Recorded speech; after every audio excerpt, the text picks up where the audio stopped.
अस्सलाम वालेकुम। ये जो टेप लगी हुई है, ये मैं शेव कर रहा था तो कट लग गया था। तो काफ़ी देर मैंने रुई से दबा के रखा, लेकिन खून नहीं रुक रहा। तो अब मैंने टेप लगा दिया, वो जो मेडिकल टेप होती है। तो आज रोज़ा था, तो मैंने सारी इस तरह की कि कल रात को 10 बजे आलू का पराठा खा लिया और 12-1 बजे सो गया। हालांकि मुझे सोना चाहिए 10-11 बजे आजकल, अगर नींद पूरी करनी है तो। मतलब सारी पे फिर उठना है ये, लेकिन आसान नहीं आती जल्दी सोना। तो अलार्म लगाया हुआ था मैंने, फिर 4 बजे उठाऊँ और मैंने दूध पी लिया, बड़ा गिलास दूध का। अम्मी ने कहा था कि घर वालों कहते हैं कि पराठा बन जाएगा, जो खाना हो खा लेना। मैंने कहा नहीं, मैंने घर वालों से साथ मसला नहीं है, लेकिन मेरा अपना मेन्यू है, मैं अपने हिसाब से खाऊंगा। तो शहरी में घर वाले तो पराठा और सालन खाते हैं और लस्सी पीते हैं। मैंने कहा मैं अब फिर पराठा खाऊंगा तो फिर दोपहर को भी कुछ नहीं खा सकता, रोज़ा होगा। तो इफ्तारी में भी नहीं दूध पी सकता, तो दूध किस टाइम पीऊँगा। तो शहरी में मैंने सोचा कि दूध का बड़ा गिलास एक पी लूँगा, उसके साथ खजूर काफ़ी है। कभी कभी बिस्कुट या फिर बन खाया जा सकता है, लेकिन मुझे समझ नहीं आती, सैरी करने के बाद फिर सोना होता है। तो मैंने सुना कि सोने से पहले कुछ पीना नहीं चाहिए। मतलब अगर हम सो रहे हैं 12 बजे तो 10 बजे तक पी लो। फ़ौरन पी के फ़ौरन नहीं सोना चाहिए, वो पेट में फिर कुछ ना कुछ होता रहता है। मतलब इंसान सो जाता है लेकिन पेट नहीं सोता। पेट नहीं सोता तो फिर डिस्टरबेंस होती है बॉडी में। तो खैर 4 बजे उठ के मैंने दूध पी लिया और मैं फिर दोबारा सोने की कोशिश कर रहा था, नींद नहीं आ रही थी। तो आधा पौना घंटा मैं कोशिश करता रहा सो जाऊँ, लेकिन नहीं, नींद आ रही थी। फिर फजर की अज़ान होने लगी, तो फजर की अज़ान होने लगी तो मैं सोचा उठ कर नमाज़ पढ़ लूँ। लेकिन बहुत ज़्यादा हिम्मत चाहिए इसके लिए, क्योंकि वज़ू करना होता है। अगर वज़ू ज़रूरी ना होता नमाज के लिए तो आधी आबादी मुसलमानों की 5 वक्त की नमाज़ पढ़ती, अगर वज़ू ज़रूरी ना होता तो। लेकिन वज़ू करना पड़ता है फिर, तो बहुत मुश्किल काम था। लेटा हुआ था तो उठ कर नमाज़ पढ़ना बहुत मुश्किल काम था। एक बंदा था, उसने पूछा था, जब मैं स्कूल में था, एक टीचर था, उसने कहा था मरना आसान है या नमाज़ पढ़ना।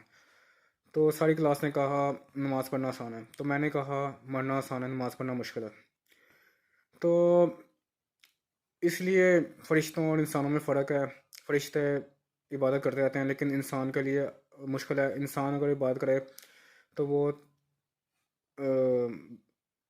फिर हम, मतलब वो फ़रिश्तों को कह सकते हैं कि तुम तो इबादत करते हो, लेकिन इंसान के लिए इबादत करना बहुत मुश्किल है। तो इसलिए इंसान को बनाया गया। और जब नमाज़ें फ़र्ज़ हुई थी तब उसकी पूरी कहानी तो मुझे नहीं पता, लेकिन मैंने सुना है कि पहले 50 नमाज़ें थी, तो ऐसा ऐसा करके 5 करवाई गई थी। तो या फिर 5 ही हुई थी। ये 50 वाली जो बात है वो कोई कहता कोई नहीं है, कोई कहता कोई ऐसा हुआ है, कोई कहता ऐसा नहीं है।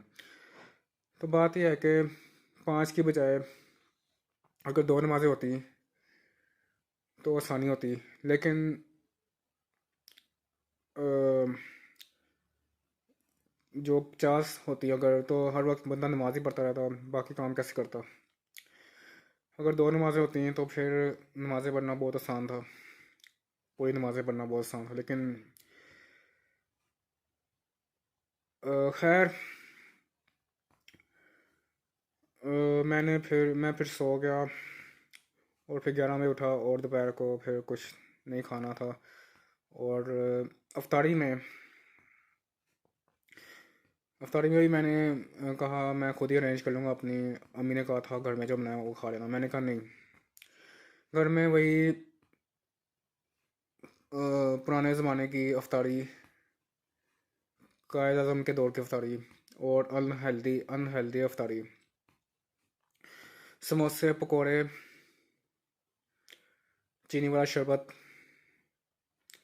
दही भले। दही भले वैसे मैं कभी कभी खा लेता हूँ, लेकिन उसमें भी अब मुझे पता लगा कि वो पकौड़ियाँ होती हैं, वो गंदे तेल में तलती है। लेकिन इतना भी नहीं सोचना चाहिए। लेकिन जो चाट मसाला डालते हैं, वो नहीं होना चाहिए। चाट मसाले के बगैर भी दही भले अच्छे लगते हैं, अगर कभी खा के देखा जाए, खाली नमक डाल दिया जाए तो काफ़ी है।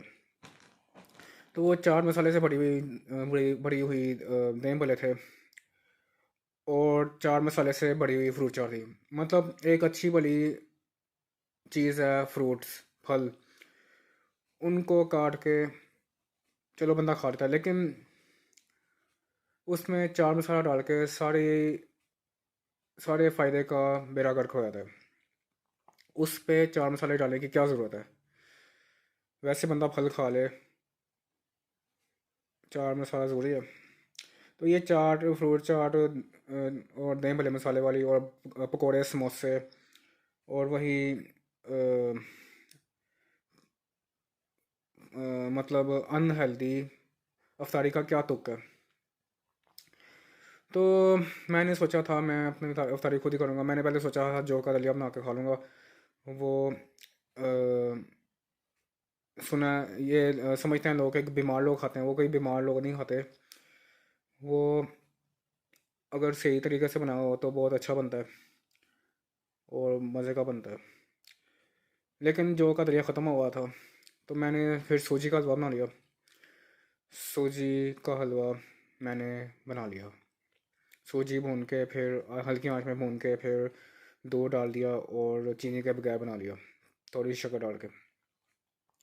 तो वो मैंने फिर स्टील के डब्बे में हलवा बंद करके गाड़ी में रख दिया, और पानी रख लिया पास, और एक खजूर रख लिया, और एक अमरूद रख लिया। तो जब अफ्तारी हुई थी, तब मैंने वो हलवा खाया। हलवा ही बड़ी मुश्किल से ख़त्म हुआ था। मैंने कहा और क्या खाऊं, पेट ही भर गया। तो फिर अमरूद बचा हुआ था, वो सबसे पहले मैंने पानी, खजूर खाया, फिर पानी पिया, फिर हलवा खाया। फिर गुंजाइश नहीं थी, फिर मैंने कोई 2 घंटे बाद अमरूद खाया। तो अब मैं अलार्म लगाऊंगा 4:30 बजे का। पहले मैंने सोचा था ज़रूर उठना है शहरी में, लेकिन मैंने सोचा कि इतनी काम चोरी नहीं करनी चाहिए। अलार्म लगाऊंगा 4 बजे की बजाय 4:30 बजे का। और दिल तो करता है तो हजूद भी पढ़ूँ, काफ़ी साल से पढ़ी नहीं है। 2 नफल होते हैं तो तहज्जुद के कम से कम, वो पढ़ के बंदा फिर दूध पी ले, सैरी हो गई। फिर नींद तो आनी नहीं है, आधा पौना घंटा, तो बंदा नमाज ही पढ़ ले, 2 फ़र्ज़ और पढ़ ले, तो फिर दोबारा कोशिश कर ले सोने की। तो फिर आधा पौना घंटा मेहनत करनी पड़ेगी, लेकिन नींद आ जाएगी। और रोज़े जो हैं, उसमें इंसान अगर अपनी सेहत का ख्याल रखे, ये गंदला ना खाए, समोसे पकौड़े खाने में बड़े मज़े के लगते हैं, लेकिन ये कभी कभी खाने चाहिए, महीने में एक बार। कुछ लोग तो इतने बेशर्म और बेवकूफ़ और जाहिल और निकम्मे और जालिम लोग होते हैं, उनका उनकी अफ्तारी जिंगर बर्गर से होती है और कोक स्प्राइट से होती है। तो ऐसे बेवकूफ़ लोग अपने पे जुल्म करते हैं। और आम दिनों में भी कम नहीं खाना चाहिए, हेल्दी खाना चाहिए।